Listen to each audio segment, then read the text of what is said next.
तर आता बातमी आहे कोल्हापूरमधून। कोल्हापूरच्या करवीर तालुक्यातील वडगावमधील जिल्हा परिषद शाळेत माजी विद्यार्थ्यांनी तयार केलेलं एक रील जे आहे ते चांगलं चर्चेत आलेलं आहे। या शाळेने घडवलं संस्कार दिलेत, त्या शाळेत गुंडांच्या संवादावरती रील बनवणं कितपत योग्य आहे असा सवाल रील नंतर उपस्थित केला जातोय।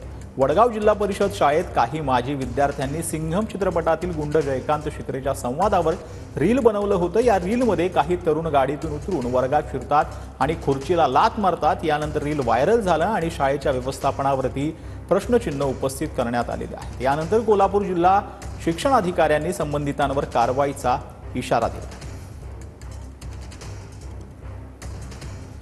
रील्स प्रकार असा झाला की माजी विद्यार्थी आले होते, त्यांनी आमच्या शाळेच्या जुन्या आठवणी आम्हाला हव्या म्हणून आमची संमती मागितली। शाळेमध्ये असा जर लोक शिक्षक या भावनेचा आदर करण्याच्या ऐवजी अनादर जर करत असतील तर अशा जे संबंधित कोण रील्स करणारे आहेत त्यांनी आपल्या मनाला विचारावं की आपण ज्या शाळेमध्ये मोठं शिक्षण घेतलं आणि मोठं झालो, या शाळेबद्दल आपल्याला असताना आदर किती ठेवायला पाहिजे हे रील्स करणाऱ्या लोकांनीच ते समजून घ्यायला पाहिजे। तो रील्स माझ्या व्हॉट्सअपला आलेला आहे, त्याच्याबाबत आम्ही मुख्याध्यापकाला खुलासा मागवलेला आहे।